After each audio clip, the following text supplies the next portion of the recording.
Hi friends, welcome to mom's kitchen. ఇప్పుడు Vinayaka Chavithi special పాల తాలికలు ఎలా తయారు చేయాలో చూద్దాం.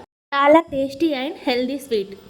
స్టవ్ ఆన్ చేసుకొని ఒక గిన్నె పెట్టుకొని అందులో కొద్దిగా బెల్లం వేసుకొని కొద్దిగా వాటర్ కూడా వేసుకోవాలి. బెల్లం కరిగిన తర్వాత ఒక కప్పు బియ్యం పిండి వేసుకొని కలుపుకోవాలి.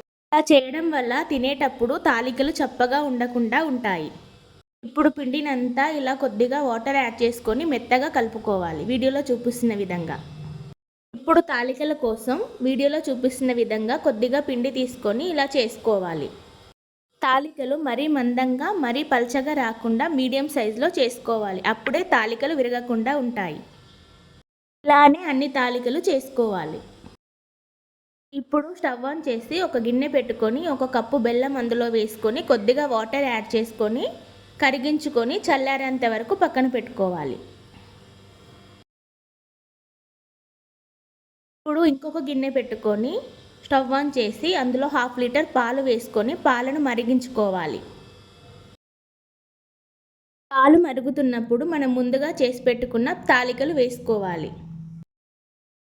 తాలికలన్నీ వేసుకున్న తర్వాత 5 నిమిషాలు లో ఫ్లేమ్లో ఉడికించుకోవాలి.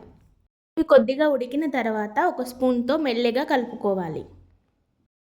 తాలికలని ఇలా 10 నిమిషాలు మీడియం ఫ్లేమ్లో ఉడికించుకుంటే ఇలా స్మూత్గా అవుతాయి. తాలికలు ఉడికిన తర్వాత ముందుగా చేసి చల్లార్చి పెట్టుకున్న బెల్లం పానకాన్ని ఇందులో వేసుకొని కలుపుకోవాలి. బెల్లం పానకం పూర్తిగా చల్లారిన తర్వాత ఇందులో యాడ్ చేసుకోవాలి, లేకపోతే పాలు విరిగిపోతాయి. ఇప్పుడు స్టవ్ ఆన్ చేసుకొని ఒక గిన్నె పెట్టుకొని అందులో ఒక టేబుల్ స్పూన్ నెయ్యి వేసుకొని మీకు కావాల్సిన డ్రై ఫ్రూట్స్ అందులో వేసుకొని వేయించి మనం ముందుగా రెడీ చేసి పెట్టిన పాల తాలికల పాయసంలో వేసుకొని కలుపుకోవాలి. ఎంతో టేస్టీగా ఉండే వినాయక చవితి స్పెషల్ తాలికల పాయసం రెడీ. స్వీట్ని మీరు కూడా తప్పకుండా ఈ వినాయక చవితికి ట్రై చేయండి. Like, share and subscribe.